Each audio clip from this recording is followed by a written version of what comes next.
Hi, welcome to class 9th chapter number 1 lecture number 4। आज हम इस वीडियो के अंदर स्टार्ट करने वाले हैं एक्सरसाइज 1.2, उसको कंप्लीट करेंगे और उसके बाद हम देखने वाले हैं कि जो क्वेश्चन आए थे रिप्रेजेंटेशन वाले उनका लेवल 2 क्या होने वाला है। ठीक है, तो स्टार्ट करते हैं डायरेक्ट एक्सरसाइज के ऊपर। एक्सरसाइज 1.2 का क्वेश्चन नंबर फर्स्ट। अगर आप यहाँ पे चेक करो, फिर से ये क्वेश्चन उसी टाइप का आया हुआ है, ट्रू एंड फॉल्स टाइप का। अगर ट्रू एंड फॉल्स टाइप का है तो पहले काम करते हैं, फ्लो चार्ट ड्रॉ कर लेते हैं। फ्लो चार्ट के अंदर अब यहाँ बात किसकी हो रही है, इरैशनल नंबर, रियल नंबर और इरैशनल नंबर की, तो उन्हीं का फ्लो चार्ट ड्रॉ करते हैं। हम जानते हैं कि नंबर के सबसे टॉप पर अब आता है रियल नंबर, सबसे टॉप पे आ रहे हैं रियल नंबर, और रियल नंबर दो टाइप के निकल कर आए थे, जिनमें से जो p/q फॉर्म में लिखे जाएंगे वो हो जाएगा रैशनल नंबर, और जो p/q फॉर्म में नहीं लिखे जाएंगे वो हो जाएगा इरैशनल नंबर। तो रियल नंबर इन दो टाइप के होते हैं। ठीक है, फ्लो चार्ट बन चुका है, अब क्वेश्चन को रीड करते हैं। फर्स्ट क्वेश्चन कह रहा है, क्या हर एक इरैशनल नंबर क्या रियल नंबर होता है? क्या हर एक इरैशनल नंबर क्या रियल नंबर का पार्ट है या नहीं? तो हाँ, क्योंकि ये जो ब्लॉक आया ये उसी के अंडर आ रहा, तो ये सब उसके ही पार्ट है। अगर पार्ट है तो आंसर में क्या हो जाना चाहिए, आंसर हो जाएगा ट्रू। सेकंड को बाद में करते हैं, फर्स्ट के बाद पहले थर्ड देख लो। थर्ड वाला कह रहा है कि क्या हर एक रियल नंबर क्या इरैशनल नंबर होता है, यानी कि क्या इस यहाँ के सारे नंबर यहाँ पर आएंगे? तो नहीं आ पाएंगे, क्योंकि कुछ नंबर कहाँ चले गए हैं, इस तरफ। तो यहाँ के सारे नंबर यहाँ पर नहीं होने वाले। अगर नहीं होने वाले हैं तो हमारा आंसर हो जाएगा फॉल्स। ठीक है, तो पहले अब यहाँ पे देखो, मैंने कहा था आपको लास्ट क्लास में कि अगर ट्रू होगा तो समझाना पड़ेगा कि ट्रू क्यों है, लेकिन अगर आपका आंसर फॉल्स है तो मैं वहाँ पर सिर्फ एक एग्जांपल देनी होती है कि ये एग्जांपल की वजह से हमारा पूरा स्टेटमेंट क्या हो रहा है, गलत। तो अगर ये क्वेश्चन पेपर में आएगा तो ये पहला पार्ट और ये तीसरा पार्ट कैसे लिखना होगा वो देख लेते हैं। पहले पार्ट के लिए, क्योंकि ये ट्रू है तो समझाना पड़ेगा, आपको लिखना पड़ेगा वहाँ true comma since collection of real number is made up of rational number and irrational number, यानी कि जो रियल नंबर होते हैं वो उन दोनों को मिलाकर ही बनते हैं। अगर मिलाकर बनने वाले हैं तो ऑब्वियसली बात है कि ये सभी नंबर उसका एक पार्ट होंगे ही होंगे। ठीक है, अगर थर्ड समझाना हो, थर्ड के अंदर फॉल्स है, फॉल्स में कोई भी एक एग्जाम्पल देना होगा, तो मैं यहाँ पर एग्जाम्पल के लिए लिख लेता हूँ कि रियल नंबर में, जैसे कि रियल नंबर के अंदर यहाँ पर 1/2, 3/2 सभी रैशनल नंबर यहाँ पर आ गए। इसके अलावा इरैशनल भी आने चाहिए, तो कुछ इरैशनल कर लो, √2 आ गया और √3 आ गया। तो जो इरैशनल नंबर हैं वो यहाँ के साथ साथ यहाँ भी आ रहे होंगे, लेकिन जो ये इरैशनल नंबर हैं ये यहाँ पर हैं और कहाँ पर होंगे, इसके अंदर।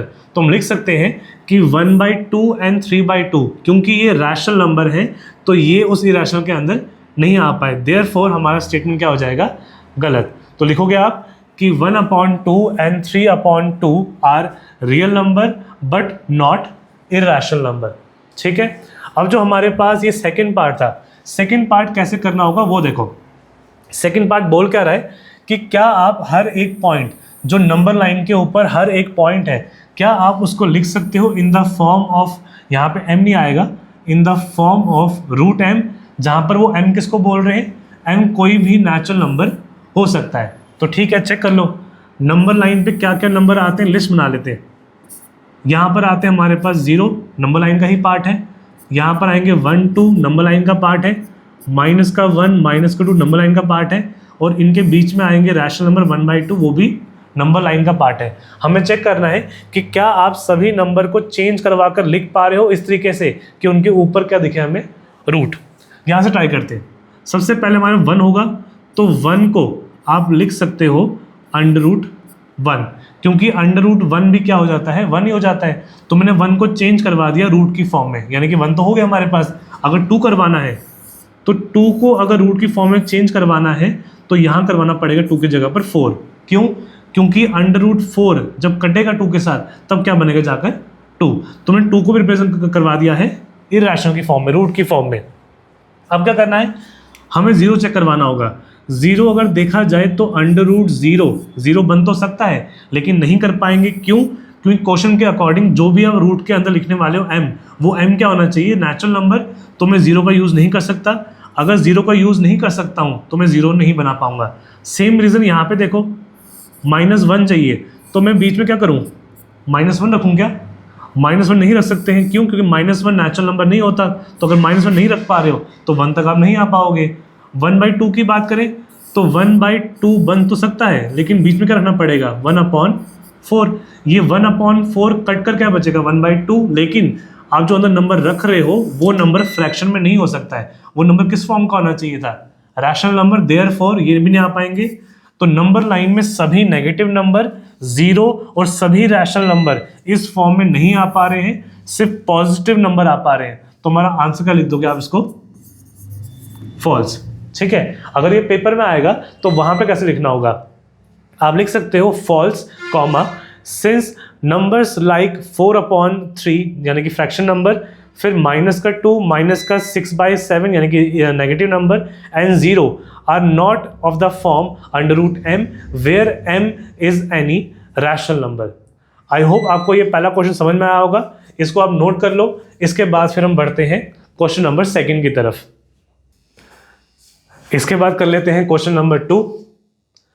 क्वेश्चन नंबर 2 में कह रहा है कि क्या स्क्वायर रूट जब निकालते हो, स्क्वायर रूट सभी पॉजिटिव नंबर के, क्या वो हमेशा आपको इरैशनल देगा ही देगा? क्वेश्चन का कहने का मतलब क्या है वो समझ लेते हैं। तो आंसर में आने के बाद, जैसे कि अगर आपने रूट लगा दिया 2 के ऊपर, तो ये √2 पूरा का पूरा क्या बन जाता है, इरैशनल नंबर। यानी कि पॉजिटिव नंबर के ऊपर रूट लगा दो तो हमें क्या मिल रहा है, इरैशनल नंबर। फिलहाल तो ये ट्रू हो रहा है। यहाँ पर आगे बढ़ते हैं। 3 हमारे पास पॉजिटिव नंबर था, अगर ऊपर रूट लगा दिया तो ये पूरा का पूरा क्या बन गया, इरैशनल। यानी कि ये सेम लाइन यहाँ भी ठीक है और यहाँ पे भी ठीक है। तो क्वेश्चन कह रहा है कि अगर ये जो केस है ये सब जगह पॉसिबल होगा, यानी कि किसी भी नंबर के ऊपर अगर रूट लगा दो तो क्या वो नंबर इरैशनल बन जाता है, तो ये फॉल्स नेक्स्ट लाइन में ही हो जाएगा। कैसे? 4 हमारे पास एक पॉजिटिव नंबर है, लेकिन अगर आपने उसके ऊपर रूट लगा दिया तो ये 4 अपने आप को 2 का स्क्वायर बना सकता है, क्योंकि 2 का स्क्वायर भी 4 होता है, और जो ऊपर रूट लगा हुआ होगा अब वो रूट कैंसिल हो सकता है 2 के साथ। तो हमारा जो रूट 4 आया था वो चेंज होकर 2 बन जाएगा, और जिसके कारण वो रैशनल फॉर्म में ही रहेगा। ठीक है, तो ये सेम स्टेटमेंट यहाँ फॉलो नहीं हो पा रही है।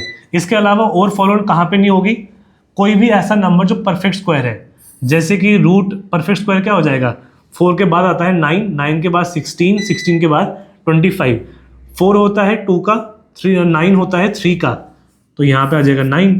तो अगर 9 है तो 9 खुद को चेंज कर देगा 3 का स्क्वायर, ऊपर स्क्वायर रूट है, स्क्वायर और ये कैंसिल हो जाएंगे, तो यहाँ बचेगा हमारे पास 3। वैसे ही 9 अंदर अगर आ जाए 16, तो 16 स्क्वायर होता है 4 का, अंदर आ जाएगा 4 का स्क्वायर, स्क्वायर और ये रूट कैंसिल, तो ये बन गया हमारे पास 4। यानी कि हर एक पॉजिटिव के ऊपर रूट लगने के बाद वो नंबर इरैशनल नहीं बन जाता। कुछ नंबर ऐसे भी हैं जो परफेक्ट स्क्वायर थे, उनकी वजह से वो रैशनल नंबर ही बन के रहेंगे। ठीक है, तो अगर ये पेपर में आएगा तो पेपर में कैसे लिखोगे आप, या स्कूल की कॉपी में कैसे लिखोगे आप, तो आप लिख सकते हो no the square roots of all positive integers are not irrational. For example √4 is equal to 2 which is a rational number, √9 is 3 which is also a rational number, और लास्ट में क्वेश्चन को एंड करवाने के लिए hence the square root of all positive integers like 4 and 9 are not irrational। ठीक है, I hope समझ में आया होगा, इसको नोट कर लो। उसके बाद फिर बढ़ते हैं नेक्स्ट क्वेश्चन की तरफ। इसके बाद स्टार्ट करते हैं next question, question number 3। Question में कह रहा है कि रिप्रेजेंट करवाना होगा √5 को ऑन द नंबर लाइन। तो आपको अगर लास्ट वीडियो याद है तो √5 के लिए हमें एक ऐसा ट्राइंगल चाहिए जिस ट्राइंगल के अंदर बेस और परपेंडिकुलर ऐसे हो कि उनको मिला करके ये √5 बन जाए। और वो क्या निकल कर आए थे, अगर आप बेस 2 ले लो और इसको 1 ले लो तो 2 का स्क्वायर 4, 1 का स्क्वायर 1, और ये 4 और ये 1 ऐड होकर बनने वाला है 5। तो यहाँ से मिल सकता है हमें 5। अगर हमें ये आइडिया आ चुका है रफ में, फिर आप फेयर में आ सकते हो। फेयर में आने के बाद सबसे पहले आपको एक लाइन खींचनी होगी। लाइन खींचने के बाद बीच में कहीं पर आ जाएगा 0, इस साइड नेगेटिव आने वाले हैं, इसके उस साइड जाओगे तो आएगा 1, उस साइड जाओगे तो 2, और आगे जाओगे तो 3 and so on. Number line आ चुकी है। हमें √5 के लिए जो बेस चाहिए वो 2 सेंटीमीटर चाहिए। इसका मतलब कि अगर ये 0 एक पॉइंट है तो मुझे यहाँ से जाना होगा 2 आगे तक, यानी कि 0 से लेकर 2 तक। 2 सेंटीमीटर, मीटर कुछ भी हो सकता है, तो हम लिख रहे हैं 2 यूनिट्स। जाने के बाद जहाँ तक गए हो उसको नाम दे देते हैं पॉइंट बी। करने के बाद हमें वहाँ पे ड्रॉ करना होता है 90 डिग्री, और कितना ऊपर जाना होगा 1 सेंटीमीटर के बराबर। 90 करने के लिए आप सबसे पहले कंपास लेकर यहाँ पे आर्क बनाते हो। आर्क बनाने के बाद जो फर्स्ट कट आएगा वो 60 होगा, सेकंड कट हो जाएगा हमारे पास 120, और जो बीच में कट हो जाएगा ये आ जाएगा हमारे पास 90। फिर यहाँ से आप जब लाइन ज्वाइन करवाओगे तो ये जहाँ तक जाने वाला है ये बन गया हमारा 90 डिग्री, यानी कि परपेंडिकुलर। अब हमें ऊपर जाना है 1 के बराबर, तो देखो जितना ये 1 यूनिट होगा इतना नाप करके यहाँ लेकर आ जाओ, कट कर दो। सेम नापा, लेकर आ गए और कट करवा दिया मैंने इस तरीके से। जहाँ पे कट होगा ये पॉइंट ए था, ये पॉइंट बी है, तो ये पॉइंट बन जाएगा सी। फिर स्केल लेकर आपको ए को ज्वाइन करवाना होगा पॉइंट सी तक, ये हमारा बन गया 90 डिग्री। ठीक है, कितना ऊपर गए थे? तो ऊपर गए थे हम 1 यूनिट के बराबर, 1 यूनिट के बराबर। अब हम जानते तो हैं कि ये 2 और 1 से ये √5 मिलने वाला है, लेकिन पेपर के अंदर में दिखाना पड़ेगा कि ये है या नहीं है। तो दिखाने के लिए हम आगे स्टेप्स करेंगे, वहाँ पे देखने वाले हैं कि कैसे प्रूव किया जाता है। फिलहाल के लिए मान लो कि करने के बाद जो हम आगे करने वाले हैं √5 आ जाएगा। अब ये √5 को कहाँ लेकर आना होता है? नंबर लाइन के ऊपर। उसके लिए आप कंपास लोगे, कंपास को लेने के बाद रखोगे ए पॉइंट के ऊपर, और ए पॉइंट पर रखने के बाद आपको उसको एक्सटेंड करवाना पड़ेगा सी पॉइंट तक। आप इसको लेकर आगे सी पॉइंट तक। जो कंपास में डिस्टेंस आ रहा होगा, ये डिस्टेंस हमारा आ चुका है √5। अब ये √5 को लेकर आना है नंबर लाइन के ऊपर। उसके लिए फिर से 0 यानी कि ओरिजिन पर रखकर यहाँ से आर्क लेकर आ जाओ नीचे की तरफ। अगर यहाँ से ऊपर √5 है तो यहाँ से यहाँ भी कितना होगा? √5, यानी कि जहाँ पे कट हुआ है वो पॉइंट को डी मान लो, और वो जो पॉइंट है वही हमें मिलने वाला है √5। तो मैं कह सकता हूँ कि 0 से लेकर डी तक जो ये पॉइंट आया है, ये पॉइंट हमारा बराबर है √5 के बराबर। इस तरीके से आप रिप्रेजेंट कर सकते हो। जब पेपर में क्वेश्चन आएगा, पेपर में एक तो को डायग्राम ड्रॉ करवाना पड़ेगा। डायग्राम ड्रॉ करवाने के बाद बताना पड़ेगा स्टेप्स कि आपने कैसे पहले क्या किया और फिर क्या किया था, और लास्ट में दिखाना पड़ेगा कि जो ट्राइंगल बीच में बनकर आया है उस ट्राइंगल में एक्चुअल में ये √5 आ रहा है या फिर नहीं आ रहा है। तो स्टेप्स क्या होते हैं इसके, वो देख लेते हैं हमारे नेक्स्ट स्लाइड के अंदर। ठीक है, तो स्लाइड के लिए सबसे पहले जो स्टेप्स आने वाले हैं ना, ऊपर आप लिख लोगे स्टेप्स। स्टेप्स किसके हैं? Steps of construction. ये आ जाएगा स्टेप्स ऑफ कंस्ट्रक्शन। सबसे पहले हमने पीछे क्या किया था? सबसे पहले हमने एक लाइन ड्रॉ की थी ए से लेकर बी तक, जो लाइन किसके बराबर थी? 2 यूनिट्स के बराबर। तो ये हमारा फर्स्ट स्टेप बन जाएगा। Step number first, draw a line A B जो होने वाला है किसके बराबर? 2 यूनिट्स के बराबर। करने के बाद नेक्स्ट हमारा काम क्या था कि करने के बाद आप जाओगे बी पर, और बी पर जाने के बाद ड्रॉ करवाने में परपेंडिकुलर, और कितना ऊपर भेजना पड़ेगा उसको? 1 यूनिट के बराबर। तो ये हमारा स्टेप नंबर 2 हो जाएगा।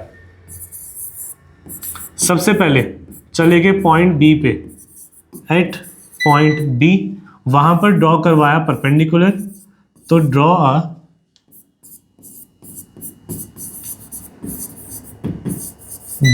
परपेंडिकुलर सच दैट बी से जितना ऊपर जाएगा सी तक वो कितना होना चाहिए? 1 यूनिट के बराबर। ये हमारा सेकेंड स्टेप आ जाएगा। अगला काम क्या था कि हमें ए को ज्वाइन करवाना है सी से, join A and C. Step number 3, join A and C. इतने स्टेप के बाद फिर आपको दिखाना पड़ेगा कि जो हमारा ये बीच में ट्राइंगल बनकर आया है, इस ट्राइंगल में पीएचडी लगाने के बाद 2 और 1 से √5 मिल रहा है या नहीं बन रहा। तो करने के लिए ट्राइंगल का नाम क्या है? ट्राइंगल का नाम है ए, बी और सी। तो ट्राइंगल में चले जाओगे, स्टेप हो जाएगा हमारा 4। ट्राइंगल का नाम है राइट ट्राइंगल ABC। लगाने वाले हैं यूजिंग PGT, और PGT कहती है कि h का स्क्वायर बराबर होगा बेस का स्क्वायर और पी के स्क्वायर के।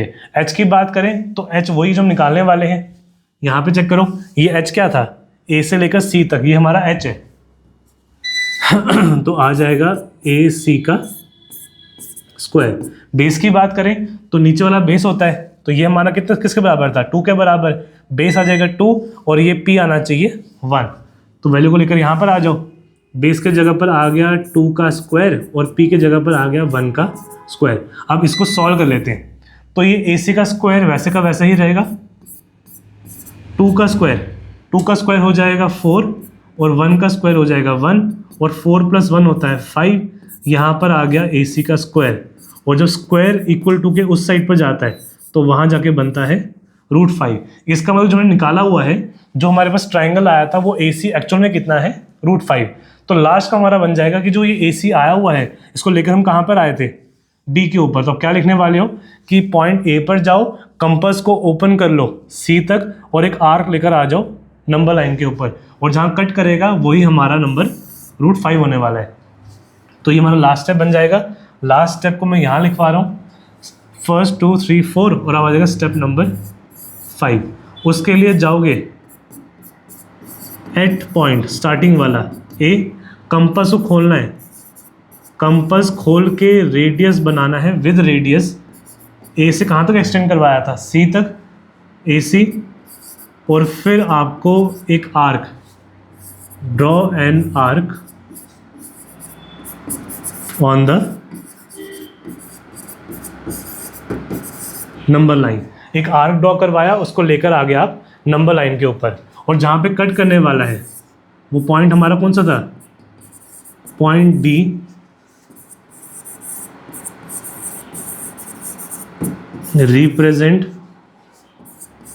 The required number that is √5। तो अगर आप इस तरीके से लेके आ जाओगे तो जो क्वेश्चन आएगा 5 मार्क्स में, 2.5 मार्क्स यहाँ से आने वाले हैं, और जो बाकी 2.5 मार्क्स होने वाले हैं वो हमारे होंगे स्टेप्स और वेरिफिकेशन के लिए।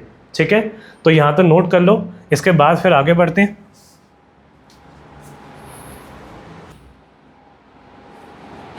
ठीक है, इसके बाद ना अगले क्वेश्चन को स्टार्ट करने से पहले एक कॉन्सेप्ट है वो देख लेते हैं।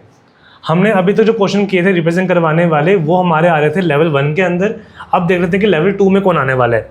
तो लेवल 1 में आए थे क्वेश्चन, जैसे कि हमारे पास आया था √2, फिर हमारे पास आया था √5, फिर हमारे पास आया था √10। ये सभी क्वेश्चन आए थे लेवल 1 के अंदर। अब लेवल 2 में क्या आने वाला है, तो नंबर लाइन के अंदर 2 के बाद क्या आता है, 3। तो जो 2 के बाद आएगा यानी कि 3, वो हो जाएगा हमारा लेवल 2 का पार्ट। 4 नहीं आना चाहिए क्योंकि 4 2 बनकर बाहर आ जाएगा, तो ये इरेशनल नंबर ही नहीं है। अगर ये नहीं है तो ये नहीं आ जाएगा। फिर 2 उसके बाद 3 के बाद क्या आता है 5, और 5 तो लेवल 1 का पार्ट था। 5 के बाद क्या आएगा, 5 के बाद आता है 6, तो ये बन गया लेवल 2 का पार्ट। इससे और जाओगे तो 7 लेवल 2 का पार्ट, और ऊपर जाओगे तो ये 8, ये भी कहाँ आएगा, लेवल 2 के अंदर। जब यहाँ से और आगे जाओगे तो ये 9 था, 9 3 बनकर बाहर आ जाएगा, तो ये यहाँ पर आएगा ही नहीं। इसके बाद क्या आएगा, 8 के बाद 9 नहीं आएगा। फिर आ गया 10, और 10 था लेवल 1 के अंदर। 10 के बाद आएगा 11, तो लेवल 2 हो जाएगा। उसके बाद लेवल 12, फिर आ जाएगा हमारा 13। यानी कि ऐसा कोई भी क्वेश्चन आ जाए जो इससे बड़े हैं और इनके बीच में, यानी कि इनके बीच के नंबर आ जाएं, तो वो सब कहाँ पर हो जाते हैं, लेवल 2। अगर मान लो आपको पता लगाना हो कि कौन सा क्वेश्चन लेवल 1 में आना चाहिए, कौन सा लेवल 2 में आना चाहिए, तो यह आप पता लगा सकते हो। कैसे, परफेक्ट स्क्वायर स्टार्ट होता है हमारा परफेक्ट स्क्वायर 1 से, क्योंकि 1 बाहर आकर क्या बन जाता है 1। अगला कौन सा आता है 4, बाहर आके बन गया 2। नेक्स्ट आता है 9, बाहर आके बन गया 3। अगला आता है 16, बाहर आके बन गया 4। तो अगर आपको ये परफेक्ट स्क्वायर पता है कि 1 4 9 और 16 परफेक्ट स्क्वायर होते हैं, तो इसकी हेल्प से आप पता लगा सकते हो कि लेवल 1 कौन सा है, लेवल 2 कौन सा है। ये 1 परफेक्ट स्क्वायर है, तो 1 के जस्ट बाद क्या आता है, 1 के बाद आता है 2। तो जो परफेक्ट स्क्वायर के जस्ट बाद आएगा वो कहाँ पर आना चाहिए, लेवल 1 में। जैसे कि ये √4 है, परफेक्ट स्क्वायर था, तो परफेक्ट स्क्वायर के जस्ट बाद क्या आया, √5, तो कहाँ पर आ गया, लेवल 1 के अंदर। √9 है, जस्ट आगे जाओगे तो ये 10 बन गया, तो ये 10 कहाँ आएगा, लेवल 1 के अंदर। अगला लेवल 1 में कौन सा आना चाहिए, √16 के बाद वाला, यानी कि 17। और इनके अलावा कोई भी क्वेश्चन आ जाएगा रूट की फॉर्म में, वो सब कहाँ पर आएंगे, लेवल 2 के अंदर, ठीक है। और यहाँ से को हेल्प भी मिल जाएगी। देखो हमने 2 के लिए इसको लिया था 1, इसको लिया था 1, तो 2 1 के आगे था, तो यहाँ 1 है, तो हमारा बेस क्या बन गया, 1 बन गया था। फिर 5 की बात करें तो 5 आया था 4 से आगे, और 4 का रूट कितना होता है, 2। इस क्वेश्चन में हमने बेस कितना लिया था, 2 ही लिया था। लास्ट वाले की बात करें तो ये आ रहा है 9 के बाद, 9 का स्क्वायर रूट कितना होता है, 3, और इस क्वेश्चन के अंदर हमने बेस कितना लिया था, 3 ही लिया था। तो जो आपके पास ये लेवल 1 के क्वेश्चन हैं, जो उनसे पहले स्क्वायर आ रहे हैं, उनका जो स्क्वायर रूट होता है, आपको वही क्या पिक करना होता है, बेसिस, ठीक है। ये आ गया। अब अगर हमारे पास कोई क्वेश्चन जो है वो लेवल उसका है, लेवल 2 का आने वाला है, तो कैसे किया जाता है, तो एक काम करता हूँ, पहले इसको मिटा लेते हैं। लेवल 1 के क्वेश्चन को मिटा रहा हूँ, लेवल 2 देख लेते हैं। लेवल 2 में सबसे छोटा कौन सा होगा, √3। तो √3 से पहले क्या आया था, लेवल 1 का आया था √2, पहले वो ड्रॉ करवाना पड़ेगा। तो √2 के लिए हम इसको 1 मानते हैं, इसको 1 मानते हैं, तो जो यहाँ निकल कर आता है वो हमारा आता है √2।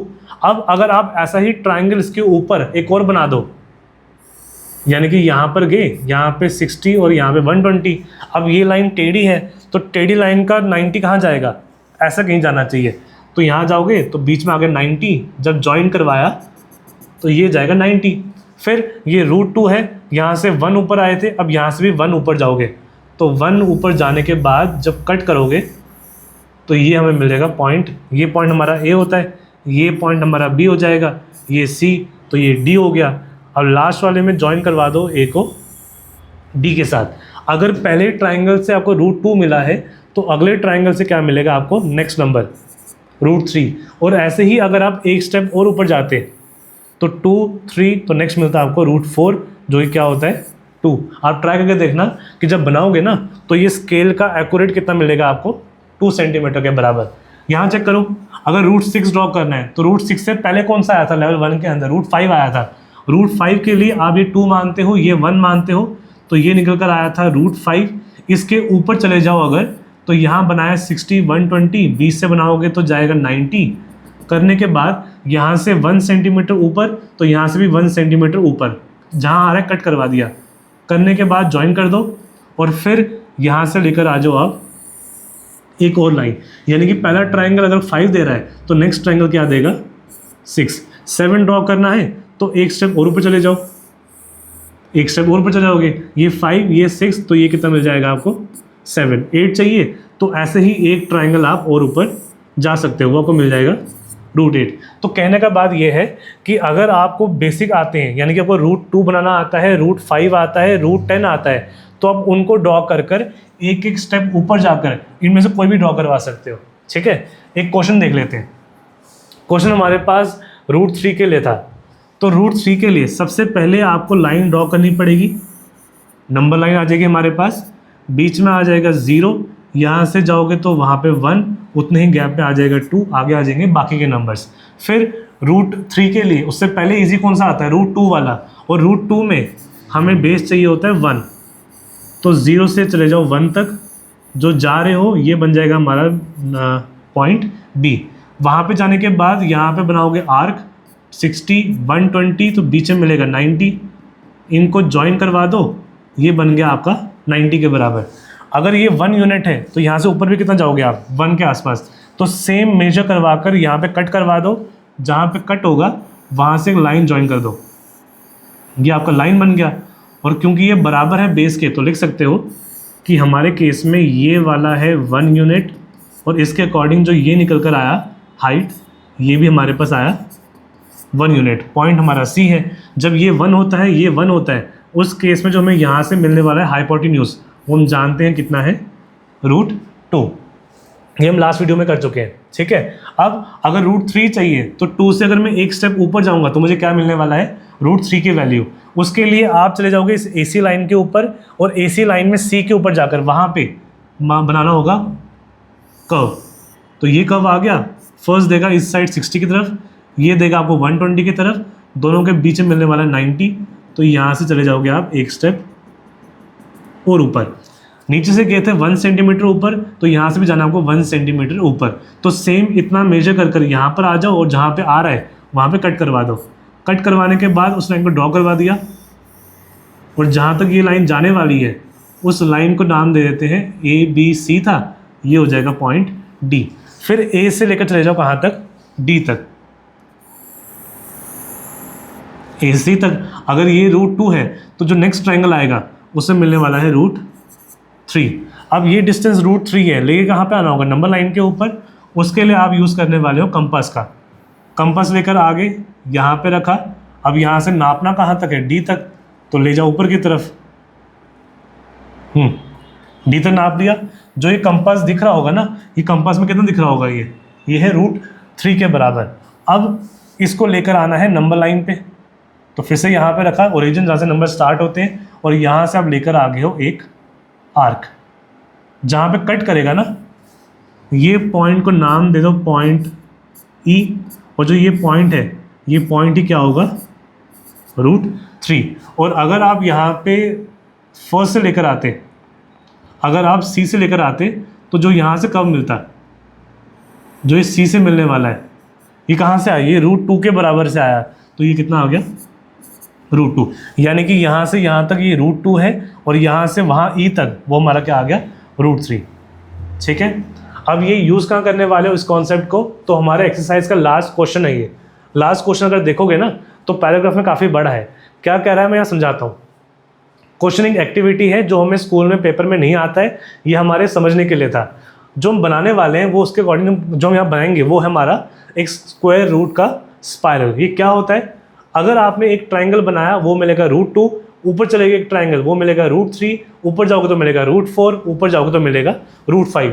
जो ये हमारा स्क्वायर रूट का ये बनने वाला है, ये एक बनकर आता है स्पाइरल की तरह। जब बनाओगे ना तो ये ऐसा नज़र में आएगा। ठीक है, चेक करो। √5 को बनाने का तरीका आसान वाला भी था, 2 और 1 लेकर।